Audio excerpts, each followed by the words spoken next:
आज क्लास 12 का chemistry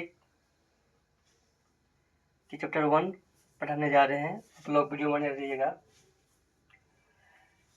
class 12 chemistry chapter 1, इसका नामांकन है यानी कि ठोस अवस्था, इसको बोलते हैं the solid state. Class 12 chemistry chapter 1, class 12 chemistry जो चैप्टर 1 है ठोस अवस्था, उसको बोलते हैं सॉलिड स्टेट इंग्लिश में। यहाँ पर ध्यान देना है, चैप्टर 1 सॉलिड स्टेट यानी कि ठोस अवस्था।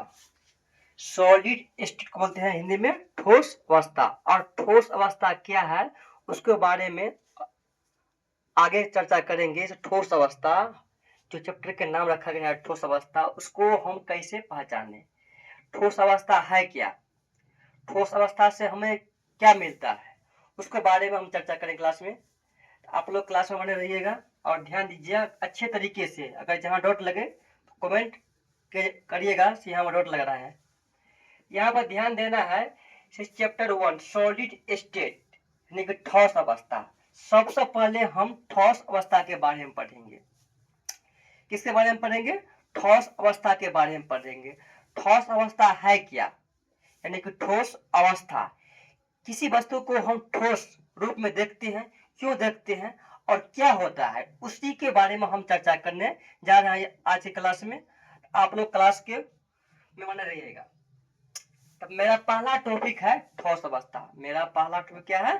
ठोस अवस्था। ध्यान दीजिएगा, ठोस अवस्था। ठोस अवस्था जब किसी पदार्थ के अवयवी कण, जब किसी पदार्थ के अवयवी कण, जब किसी पदार्थ का अवयवी कण, अवयवी कण का अर्थ यही हुआ परमाणु, अणु, कण या आयन। एक प्रकार की यह अवयवी कण है। यहाँ पर बोला गया है ठोस अवस्था जब किसी पदार्थ के अवयवी कण, जब कोई पदार्थ का अवयवी कण। अवयवी कण को हम कैसे पहचाने? अवयवी कण को हम पहचानेंगे जैसे परमाणु, अणु, कण या आयन। कण इलेक्ट्रॉन, प्रोटॉन। कण को हम बोल सकते इलेक्ट्रॉन, प्रोटॉन, न्यूट्रॉन। आप लोग तो बोलिएगा सर यानी कि प्रोटॉन और न्यूट्रॉन तो नाभिक में आता है। प्रोटॉन और न्यूट्रॉन कहाँ आता है? नाभिक में आता है। तो भाई यानी कि अणु, इलेक्ट्रॉन और प्रोटॉन, न्यूट्रॉन जो तीन को आया, उसमें प्रोटॉन और न्यूट्रॉन नाभिक में आता है। इलेक्ट्रॉन तो सेल को यानी कक्ष के बाहर रहता है। तो इसीलिए हम यहाँ बोले से जब किसी पदार्थ के अवयवी कण यानी कौन भी पदार्थ के अवयवी कण, अवयवी कण हम किसे कहेंगे? वो है परमाणु, अणु, कण या आयन। परमाणु, अणु और कण, आयन अवयवी कण है। अवयवी कण जब किसी पदार्थ के अवयवी कण एक दूसरे को स्पर्श करते हैं, मतलब कोई भी पदार्थ का अवयवी कण एक दूसरे को स्पर्श करते हैं। जब किसी पदार्थ का अवयवी कण एक दूसरे को स्पर्श करते हैं, स्पर्श का अथवा टच करना, मतलब जब किसी पदार्थ का अवयवी कण एक दूसरे को स्पर्श करते हैं, उसी को बोलते हैं वो पदार्थ ठोस अवस्था कहलाती है। मतलब जब किसी पदार्थ का अवयवी कण एक दूसरे को स्पर्श करते हैं, उसी पदार्थ को, मतलब वह पदार्थ ठोस अवस्था कहलाती है। ठोस अवस्था यानी कि जब, जैसे में हमारे हाथ में मार्कर है, इस मार्कर को हम ठोस के रूप में रखें, इसको हमको नहीं लग रहा है ये थोड़ा बड़ा नहीं हिल रहा है, लेकिन इसमें कण है।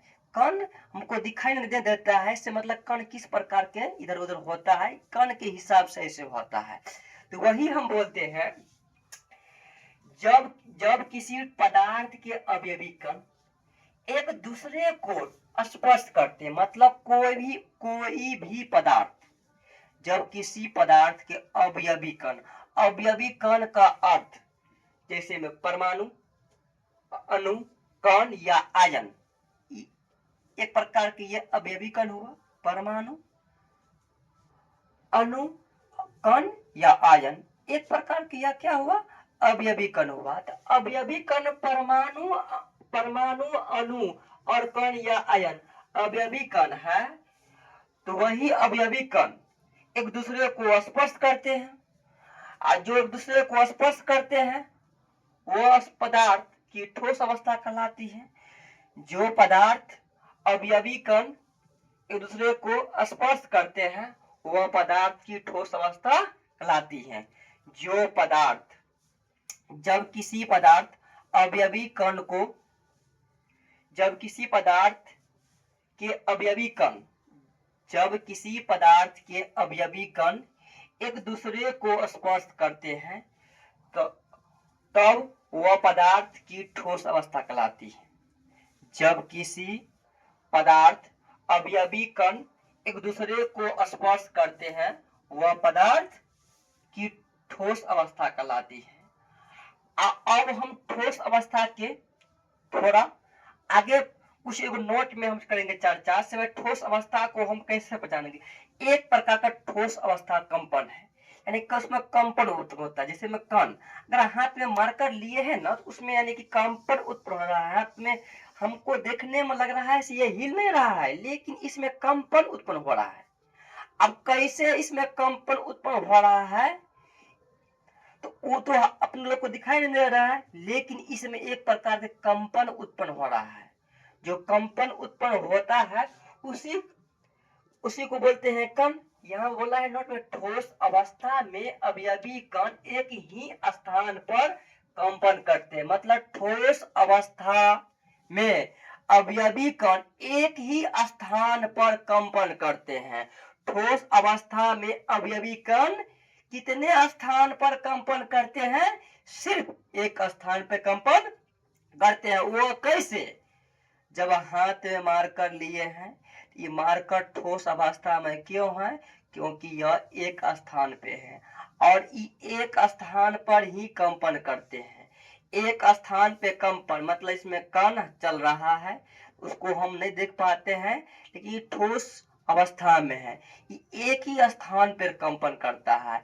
इसीलिए नोट में लिखा गया है शॉर्ट में ठोस अवस्था में अवयवी कण। किस अवस्था में? ठोस अवस्था में। किस अवस्था में? तो ठोस अवस्था में। और ठोस अवस्था में अवयवी कण एक ही स्थान पर कंपन करते हैं। ठोस अवस्था में अवयवी कण कितने स्थान पर कंपन करते हैं? ठोस अवस्था में अवयवी कण सिर्फ एक स्थान पर कंपन करते हैं। अपने लोग यानी कि अगर क्वेश्चन करेंगे तो वो अपने बताएंगे इसी ठोस अवस्था में अवयवी कण कितने स्थान पर कंपन करेंगे? तो सिर्फ ठोस अवस्था में अवयवी कण एक स्थान पर कंपन करते हैं। ठोस अवस्था में अवयवी कण सिर्फ एक स्थान पर कंपन करते हैं। अवयवी कण कोई पदार्थ जिन कण से मिलकर बना होता है, मतलब कोई पदार्थ जिन कणों से मिलकर बना होता है उसी को बोलते हैं अवयवी कण। मतलब कोई पदार्थ चाहे कुछ भी पदार्थ हो, पदार्थ चाहे मार्कर लो, पेन लो या कोश, मतलब कोई भी पदार्थ लो, जो पदार्थ अवयवी कण के जो पदार्थ कणों से मिलकर बना हो उसी को बोलेंगे अवयवी कण। चाहे पदार्थ पेन लो, मार्कर लो या कुछ भी पदार्थ लो, वो पदार्थ कणों से मिलकर, छोटा छोटा कण से मिलकर अगर बना हो तो उसी को बोलेंगे अवयवी कण। ठोस पदार्थ कितने प्रकार के होते हैं? पहले भी हम बता चुके हैं, ठोस पदार्थ दो प्रकार के होते हैं। ठोस पदार्थ कितने प्रकार के होते हैं? ठोस पदार्थ दो प्रकार के होते हैं। एक होता है क्रिस्टलीय पदार्थ, दूसरा होता है अक्रिस्टलीय पदार्थ। एक होता है क्रिस्टलीय पदार्थ, दूसरा होता है अक्रिस्टलीय पदार्थ। क्रिस्टलीय पदार्थ को हम बोलते हैं यानी कि रवादार ठोस, क्रिस्टलीय पदार्थ को बोलते हैं रवादार ठोस, और अक्रिस्टलीय पदार्थ को बोलते हैं बेरवादार ठोस। क्रिस्टलीय पदार्थ को बोलते हैं क्रिस्टलीय पदार्थ को बोलते हैं रवादार ठोस। यानी कि ठोस पदार्थ कितने प्रकार के होते हैं तो आप लोग जानते हैं। ठोस पदार्थ पहले भी पढ़ चुके हैं। ठोस पदार्थ दो प्रकार के होते हैं, एक होता है क्रिस्टलीय ठोस, दूसरा होता है अक्रिस्टलीय ठोस। एक होता है क्रिस्टलीय ठोस, दूसरा होता है अक्रिस्टलीय ठोस। मतलब ठोस पदार्थ कितने प्रकार के होते हैं? पहला क्रिस्टलीय ठोस, दूसरा अक्रिस्टलीय ठोस। क्रिस्टलीय ठोस को बोल सकते हैं रवादार ठोस और अक्रिस्टलीय ठोस को बेरवादार ठोस बोल सकते हैं। क्रिस्टलीय ठोस को बोलेंगे रवादार ठोस और अक्रिस्टलीय ठोस को बोलेंगे बेरवादार ठोस। अब अपने लोग जानेंगे क्रिस्टलीय ठोस के बारे में। क्रिस्टलीय ठोस को कैसे पहचानेंगे? क्रिस्टलीय ठोस क्या है? क्रिस्टलीय ठोस ऐसे ठोस जिनमें अवयवी कण एक निश्चित व्यवस्था में होते हैं।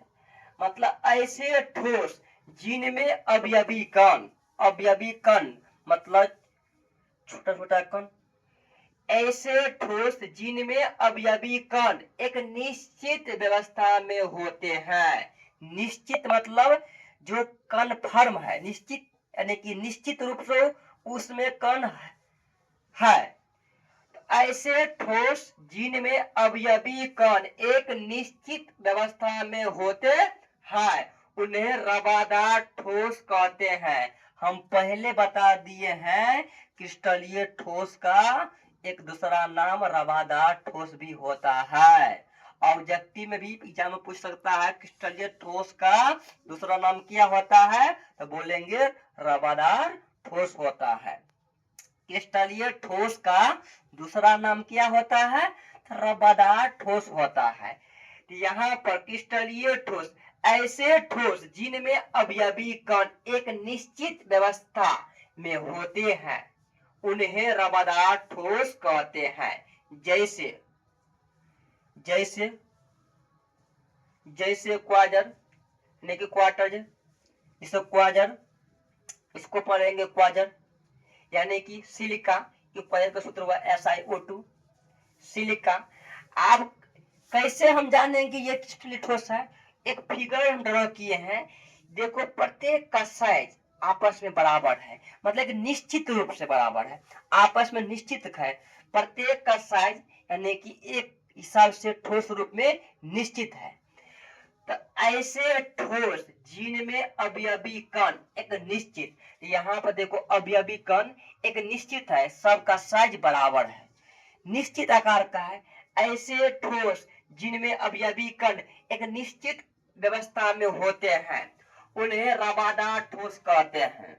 रवादार ठोस का एग्जाम्पल क्वाजर, रवादार ठोस का एग्जाम्पल क्वाजर, जिसे SiO2 या सिलिका। क्वाजर भी और सिलिका भी हम बोल सकते हैं ये एक प्रकार का रवादार या क्रिस्टलीय ठोस का एग्जाम्पल है। उसको हम कैसे पहचानेंगे?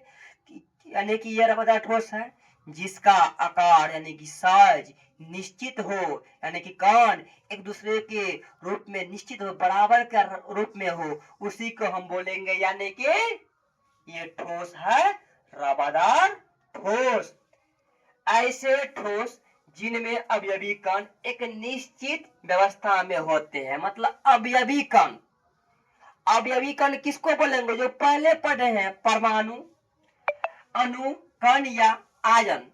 इस एक प्रकार का अवयवी कण है जिसका रूप निश्चित होता है, जिसका साइज देखो फिगर में बराबर है कण का साइज, उसी को बोलेंगे क्रिस्टलीय ठोस या रवादार ठोस। जैसे क्वाजर, SiO2 या सिलिका।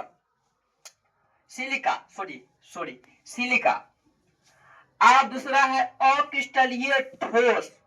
अक्रिस्टलीय ठोस को हम पहले बता चुके हैं कि इसका दूसरा नाम होता है बेरवादार ठोस। अक्रिस्टलीय ठोस का दूसरा नाम क्या होता है? बेरवादार ठोस। ऐसे ठोस जिनमें अवयवी कण, ऐसे ठोस जिनमें अवयवी कण निश्चित व्यवस्था में नहीं होते हैं। क्रिस्टलीय में अवयवी कण निश्चित व्यवस्था में होते हैं और अक्रिस्टलीय में अवयवी कण निश्चित व्यवस्था में नहीं होते हैं। ऐसे ठोस जिनमें अवयवी कण निश्चित व्यवस्था में नहीं होते हैं उन्हें बेरवदार ठोस कहते हैं। ऐसे ठोस जिनमें अवयवी कण निश्चित व्यवस्था में नहीं होते हैं उन्हें बेरवदार ठोस कहते हैं। जिसका अवयवी कण मतलब परमाणु, आयन, कण और अणु निश्चित व्यवस्था में नहीं होते हैं, अनिश्चित में होते हैं, उसी को बोलते हैं बेरवदार ठोस यानी कि अक्रिस्टलीय ठोस। उसका देखो फिगर, ये निश्चित में है, कोई छोटा कण कोई बड़ा कण, मतलब कोई लिमिट नहीं है, इसीलिए इसको बोलेंगे अक्रिस्टलीय ठोस। उसका एग्जाम्पल जैसे रबर हुआ अक्रिस्टलीय ठोस, बहुलक वो बहुलक हुआ अक्रिस्टलीय ठोस, कांच हुआ अक्रिस्टलीय ठोस, क्वार्टर हुआ क्वार्टर कांच हुआ अक्रिस्टलीय ठोस। क्वार्टर कांच, अगर इसमें कांच को हटा दे तो हो जाएगा ये क्रिस्टलीय ठोस, कांच को लगा दिए तो हो गया अक्रिस्टलीय ठोस यानी कि Na2SiO3, Na2SiO3। क्वार्टर कांच या ग्लास, क्वार्टर कांच या ग्लास बोलेंगे तो एक प्रकार का क्वार्टर कांच हुआ अक्रिस्टलीय ठोस, सीधा क्वार्टर, सीधा क्वार्टर हुआ क्रिस्टलीय ठोस, तो क्वार्टर कांच हुआ अक्रिस्टलीय ठोस। रबर बहुलक कांच क्वार्टर, इसका आकार रबर बहुलक कांच क्वार्टर कांच, इसका आकार निश्चित नहीं होता है, इसीलिए यह अक्रिस्टलीय ठोस कहलाता है, जिसे हम बोलते हैं बेरवदार ठोस। अब क्रिस्टलीय ठोस और अक्रिस्टलीय ठोस में अंतर, क्या अंतर है, दोनों में क्या अंतर है? क्रिस्टलीय ठोस और अक्रिस्टलीय ठोस में क्या अंतर है? क्रिस्टलीय ठोस और अक्रिस्टलीय ठोस में क्या अंतर है? तो ध्यान दो, क्रिस्टलीय ठोस और अक्रिस्टलीय ठोस में अंतर, इसमें अंतर क्या है? इनकी एक निश्चित ज्यामिति होती है, क्रिस्टलीय ठोस का एक निश्चित ज्यामिति होती है, इसका साइज निश्चित होता है। क्रिस्टलीय ठोस इनकी एक निश्चित ज्यामिति होती है, मतलब क्रिस्टलीय ठोस का ज्यामिति आकार निश्चित होता है, और क्रिस्टलीय के इनकी ज्यामिति निश्चित नहीं होती है, इसीलिए वह अक्रिस्टलीय ठोस है। इन्हें काटने पर समतल पृष्ठ प्राप्त होता है। अगर हम क्रिस्टलीय ठोस को काटेंगे तो एक प्रकार का समतल समान रूप का पृष्ठ यानी कि प्राप्त होगा। इन्हें काटने पर समतल पृष्ठ प्राप्त होता है। अगर हम क्रिस्टलीय ठोस को काट रहे हैं एक प्रकार का समान रूप से समतल पृष्ठ हमको प्राप्त होगा। क्रिस्टलीय ठोस को अगर हम काट रहे हैं एक प्रकार का समतल मतलब समान रूप से पृष्ठ प्राप्त होता है। अक्रिस्टलीय ठोस को जब हम काटते हैं इन्हें काटने पर समतल पृष्ठ प्राप्त नहीं होता है, क्रिस्टलीय को काटने पर समतल पृष्ठ होता है प्राप्त। क्रिस्टलीय ठोस को काटने पर समतल पृष्ठ प्राप्त होता है, अक्रिस्टलीय ठोस को काटने पर समतल पृष्ठ प्राप्त नहीं होता है। क्रिस्टलीय ठोस को काटने पर समतल पृष्ठ प्राप्त होता है और अक्रिस्टलीय ठोस को काटने पर समतल पृष्ठ प्राप्त नहीं होता है। इसीलिए यहाँ पर लिखा गया है इन्हें काटने पर, किन्हें काटने पर? अक्रिस्टलीय ठोस को काटने पर, इन्हें काटने पर समतल पृष्ठ प्राप्त नहीं होता है। अक्रिस्टलीय ठोस को काटने पर समतल पृष्ठ प्राप्त नहीं होता है। ये दीर्घ परास कोटि वाले होते हैं। क्रिस्टलीय ठोस दीर्घ मतलब लंबा होता है, यानी कि ये दीर्घ परास कोटि वाले होते हैं। क्रिस्टलीय ठोस कैसा होता है? लंबा होता है। दीर्घ परास वाले होते हैं। ये लघु परास कोटि वाले होते हैं और क्रिस्टलीय ठोस छोटा होते हैं, लघु, यानी कि ये लघु परास कोटि वाले होते हैं। इनके गलनांक क्वथनांक निश्चित होता है। क्रिस्टलीय ठोस का गलनांक और क्वथनांक निश्चित होता है। क्रिस्टलीय ठोस का गलनांक और क्वथनांक क्या होता है? निश्चित होता है। इनके गलनांक व क्वथनांक निश्चित नहीं होता है। अक्रिस्टलीय ठोस का गलनांक और क्वथनांक निश्चित नहीं होता है। अक्रिस्टलीय ठोस का गलनांक और क्वथनांक निश्चित नहीं होता है। ये वास्तविक ठोस होते हैं। वास्तविक, सिंपल, ये वास्तविक ठोस होते हैं।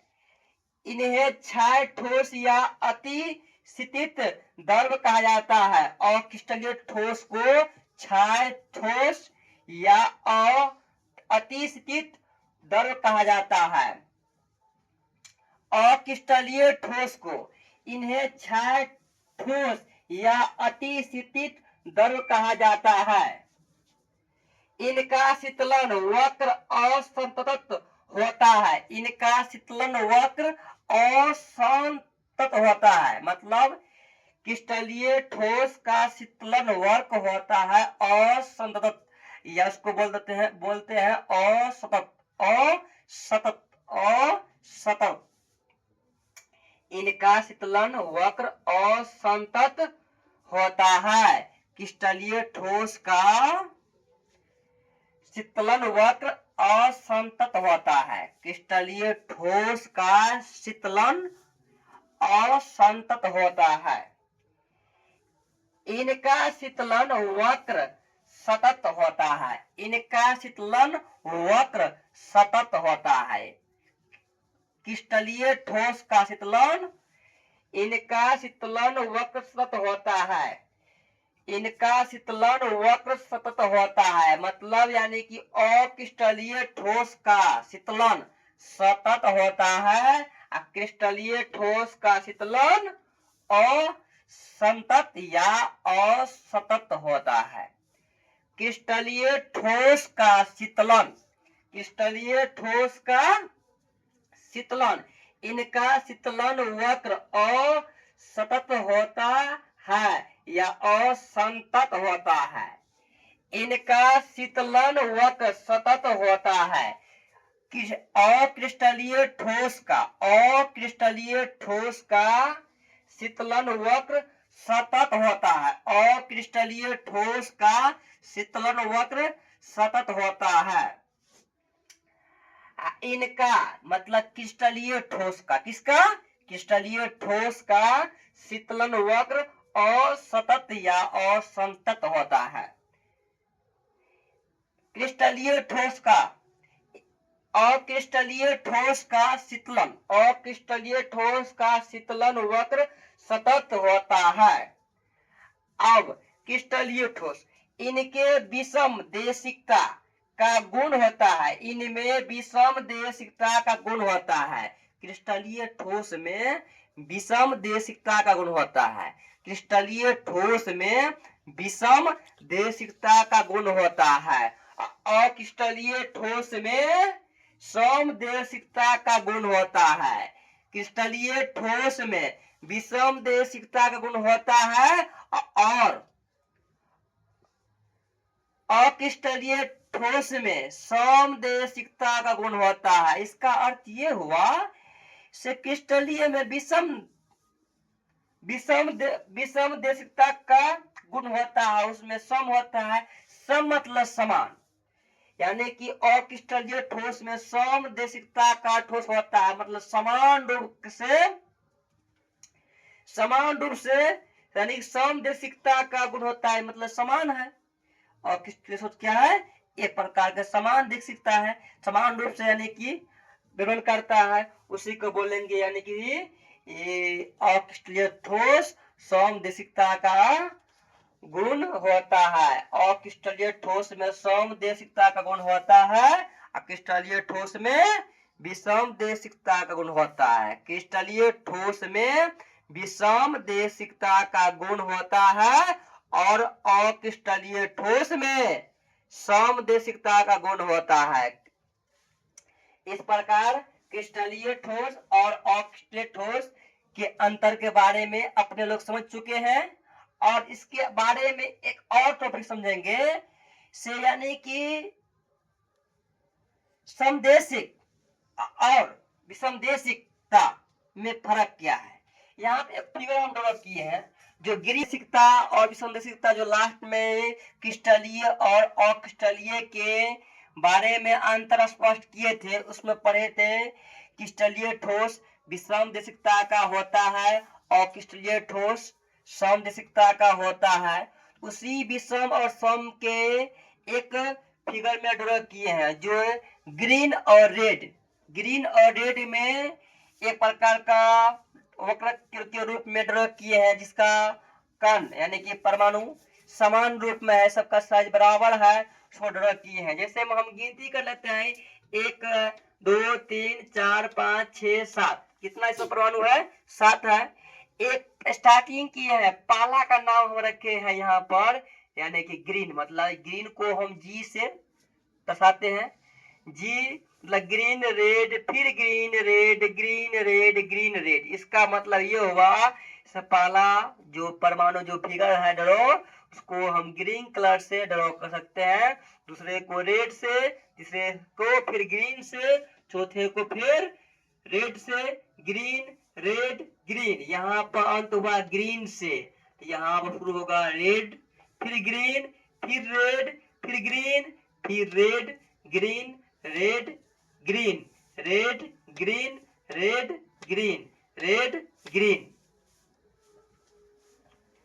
फिर red green red green red green red.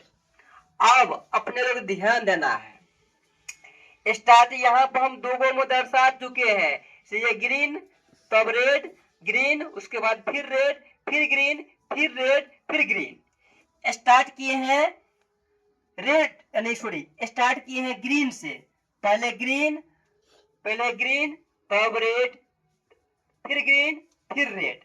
आप ध्यान देना है इस लाइन में जो इस ड्रॉ किए हैं एरो जैसे, इसमें ये संकेत बताता है यहाँ पर से पहला परमाणु, पहला जो है एटम है ना, पहला कण, उस पहला कण में हम ग्रीन से उसको भरेंगे, दूसरा को रेड से, तीसरा फिर ग्रीन, चौथा फिर रेड, पांचवा ग्रीन, छठा रेड, सातवां ग्रीन। फिर दूसरा में यहाँ अगर लास्ट हुआ है ग्रीन, यहाँ होगा क्या होगा रेड, फिर ग्रीन फिर red green red green red, फिर देखो लास्ट में रेड हुआ ना क्योंकि red green red green red green red, यहाँ पर लास्ट रेड, यहाँ पर ग्रीन फिर रेड फिर ग्रीन फिर रेड फिर ग्रीन फिर रेड फिर ग्रीन, यहाँ पर ग्रीन हुआ लास्ट, यहाँ पर फिर होगा यानी कि starting red green red green red green red. और ध्यान देना है गौर से, पहला दूसरा तीसरा और चौथा जो यानी कि हम ड्रॉ किए हैं, पहला लाइन तीसरा के बराबर, दूसरा चौथा के बराबर, इसका मतलब सम के बराबर और विषम के बराबर। कैसे? इस लाइन में जो green red green red green red green, यहाँ पर फिर red green red green red green red, यहाँ फिर हो ना ग्रीन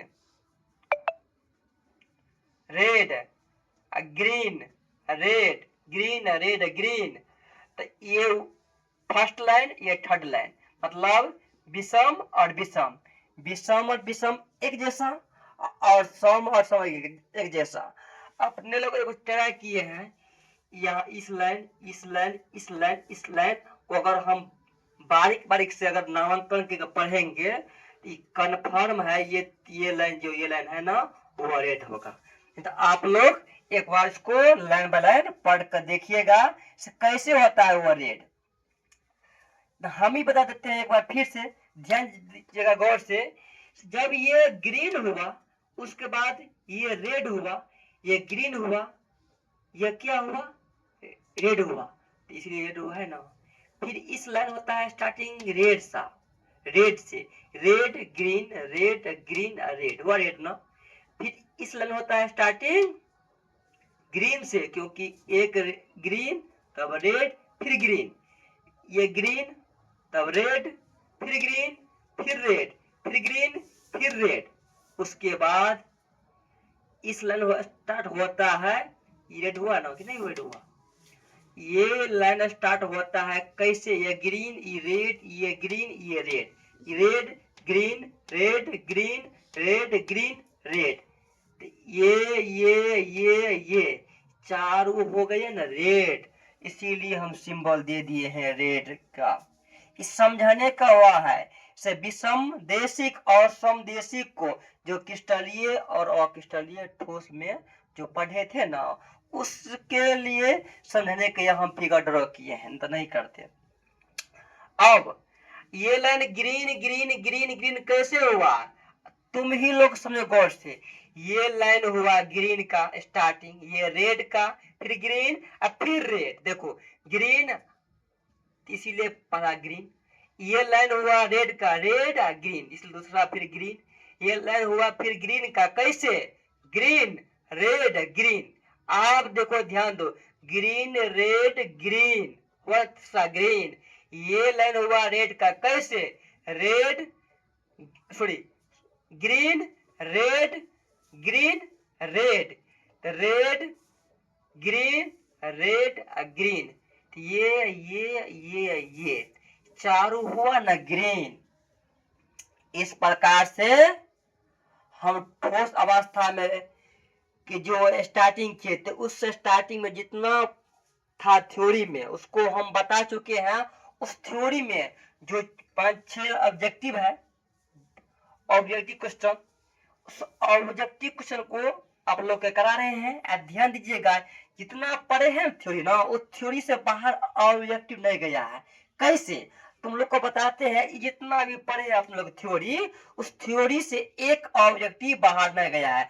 अगर जो बच्चा थ्योरी का कंसेप्ट अच्छे तरीके से समझ गया होगा, उसको ऑब्जेक्टिव हम बोलेंगे, आप लोग कमेंट करके बोल दीजिएगा इसका ऑप्शन ये होगा। कैसे, आप लोग तुरंत बोल दीजिएगा।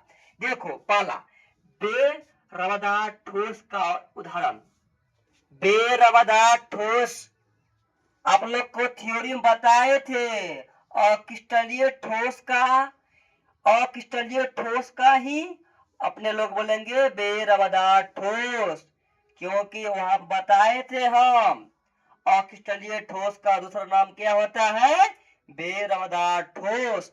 अक्रिस्टलीय ठोस का दूसरा नाम क्या होता है, बेरवादार ठोस। आप लोग ध्यान दीजिएगा, बेरवादार ठोस का उदाहरण, हीरा, हीरा बेरवादार ठोस नहीं है। ग्रेफाइट बेरवादार ठोस नहीं है। नमक बेरवादार ठोस नहीं है, क्योंकि बेरवादार ठोस निश्चित हो, सॉरी बेरवादार ठोस निश्चित नहीं होता है। उसका साइज अनिश्चित होता है, उसका कण निश्चित नहीं होता है। बेरवादार ठोस का कण निश्चित नहीं होता है, उसका व्यवस्था अनिश्चित रूप से होता है। बेरवादार ठोस का व्यवस्था निश्चित नहीं होता है, वो होता है अनिश्चित। हीरा ग्रेफाइट और नमक एक प्रकार का यह निश्चित अवस्था है, यानी कि रबरदार ठोस है। हम बोलेंगे यहाँ पर रबर, ये अनिश्चित है, यानी कि इसका निश्चित अवस्था नहीं होता है रबर का, इसीलिए बेरबदार ठोस का उदाहरण होगा रबर। क्या होगा, रबर। क्या होगा, रबर। निम्नलिखित में कौन अक्रिस्टलीय ठोस का एग्जाम्पल है, यानी उदाहरण है। NaCl सोडियम क्लोराइड, नमक, ZNS और SiC। आप लोग ध्यान दीजिएगा। अक्रिस्टलीय ठोस का एग्जाम्पल हम बताए थे पहले, अक्रिस्टलीय ठोस का एग्जाम्पल पहले हम बताए थे।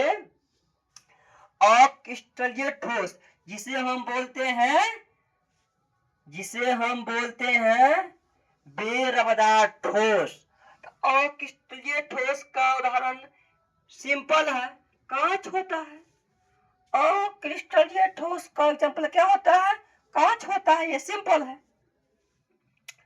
रबरदार ठोस है, क्रिस्टलीय ठोस है, ये बोल रहा है। रबरदार ठोस है, क्या बोल रहा है? रबरदार ठोस है, यानी कि क्रिस्टलीय ठोस है। इसमें कौन है रबरदार ठोस? कांच तो हुआ बेरबदार ठोस, जिसको बोलते हैं अक्रिस्टलीय ठोस। रबर हो गया बेरबदार ठोस, जो पहले बता चुके हैं। हीरा होगा रबरदार ठोस। हीरा क्या होगा? रबरदार ठोस। हीरा क्या होगा? रबरदार ठोस, हीरा। निम्नलिखित में कौन बेरबदार ठोस है? निम्नलिखित में यानी कि निम्नलिखित में जो नीचे दिए गया है ऑप्शन में, उसमें कौन बेरबदार ठोस है? ग्रेफाइट,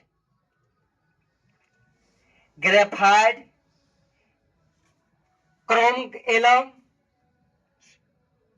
सिलिकॉन कार्बाइड, ये रबरदार ठोस है। इसमें बोला निम्नलिखित में कौन बेरबदार ठोस है? तो अपने लोग बताएंगे बेरबदार ठोस है quarter glass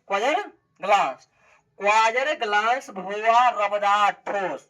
sorry, quarter glass हुआ बेरबदार ठोस। क्वार्टर ग्लास होगा बेरबदार ठोस। जो अपने लोग अक्रिस्टलीय ठोस यानी कि बेरबदार ठोस में पढ़े थे, क्वार्टर कांच, वही हुआ क्वार्टर ग्लास, एक प्रकार का हुआ बेरबदार ठोस। अब क्रिस्टलीय ठोस के लिए असत्य कथन। इसमें क्रिस्टलीय ठोस के लिए असत्य कथन मतलब क्रिस्टलीय ठोस वो नहीं होगा, वो असत्य है, गलती है। क्रिस्टलीय ठोस वो नहीं है, मतलब इसमें कौन क्रिस्टलीय ठोस नहीं है, असत्य है। ये वास्तविक ठोस होते हैं, ये सत्य है। क्रिस्टलीय ठोस क्या होता है? पढ़े थे अंतर स्पष्ट में, थ्योरी में अपने लोग। क्रिस्टलीय ठोस क्या होते हैं? वास्तविक होते हैं। शीतलन वक्र सतत होता है, शीतलन वक्र सतत होता है। शीतलन वक्र सतत जो होता है ना, वह होता है यानी कि अक्रिस्टलीय ठोस में। यही हुआ असत्य, क्योंकि क्रिस्टलीय ठोस में शीतलन वक्र असंतत होता है। बताए थे क्रिस्टलीय ठोस में शीतलन वक्र असतत होता है, लेकिन यहाँ पर क्या बोल रहा है? शीतलन वक्र सतत होता है, वह नहीं होता है। वह क्रिस्टलीय ठोस में शीतलन वक्र असंतत होता है। यहाँ बोल रहा है शीतलन वक्र सतत होता है, ये तो होता है अक्रिस्टलीय ठोस में, इसीलिए यह असत्य है। तीसरा, इनका गलनांक निश्चित होता है। सही है ये कथन, क्योंकि क्रिस्टलीय ठोस का गलनांक होता है निश्चित, अक्रिस्टलीय होता है निश्चित नहीं होता है गलनांक। इनकी ज्यामिति निश्चित होती है, हाँ होता है, मतलब यानी कि क्रिस्टलीय ठोस का ज्यामिति निश्चित होता है। अपने लोग पढ़े थे अंतर स्पष्ट में, हम पहले बता दिए हैं। थ्योरी अगर अच्छे तरीके से तो आप लोग समझिए होगा, तो आप लोग की सब्जेक्टिव करने में दिक्कत परेशानी नहीं होगा, आप लोग को याद हो जाएगा इसी में। अब अगला ऑब्जेक्टिव, नेक्स्ट, एक क्रिस्टलीय ठोस में होती है दीर्घ परास कोटि की लघु परास कोटि की अनिश्चित व्यवस्था की उपयोग सभी। अरे अपने लोग तो पहले पढ़े हैं क्रिस्टलीय ठोस दीर्घ होते हैं, क्रिस्टलीय ठोस क्या होते हैं? लघु होते हैं। क्रिस्टलीय ठोस दीर्घ होते हैं, थ्योरी में पढ़ के आए हैं। क्रिस्टलीय ठोस क्या होते हैं? दीर्घ होते हैं। और क्रिस्टलीय ठोस लघु होते हैं। क्रिस्टलीय ठोस दीर्घ होते हैं और क्रिस्टलीय ठोस लघु होते हैं, इसीलिए क्रिस्टलीय ठोस दीर्घ परासकोटि के होते हैं। Last objective, quasar. Quasar quasar quartz quartz मतलब यानी क्वाजर, यानी कि क्वाजर है, मतलब क्वाजर क्या है? एक प्रकार के है, यानी कि क्रिस्टलीय ठोस। यहाँ पकड़ा रहा था क्वाजर ग्लास या क्वाजर कांच, तब होता अक्रिस्टलीय ठोस। क्वाजर डायरेक्ट क्वाजर एक प्रकार को हुआ, यानी कि क्रिस्टलीय ठोस, जिसे बोलते हैं रवादार ठोस। अगर यहाँ पर आता क्वाजर ग्लास या क्वाजर कांच, तब बोलते ही है बेरवादार ठोस या अक्रिस्टलीय ठोस। ये अगर यानी कि क्वाजर ग्लास होता या क्वाजर कांच होता तो हम बोलते बेरवादार ठोस या बेरवादार ठोस या अक्रिस्टलीय ठोस कहेंगे। यहाँ पता है क्वाजर डायरेक्ट क्वाजर है, एक प्रकार का क्वाजर क्रिस्टलीय ठोस होगा। और क्रिस्टल में ये होगा आभासी। आभासी होता है छद्म ठोस। एक चीज और जान लीजिए, इसमें जो आभासी ठोस लिखे हैं ना, आभासी ठोस होता है छद्म ठोस। छद्म आभासी ठोस क्या होता है? आभासी ठोस आभासी आभासी आभासी ठोस आभासी ठोस एक प्रकार का छद्म ठोस होता है। आभासी ठोस एक प्रकार का छद्म ठोस होता आभासी ठोस एक प्रकार का छद्म ठोस होता है। अब इतना ही पर क्लास खत्म करते हैं और इससे आगे ठोस के वर्गीकरण के बारे में नेक्स्ट क्लास में पढ़ेंगे। ठीक है, थैंक यू।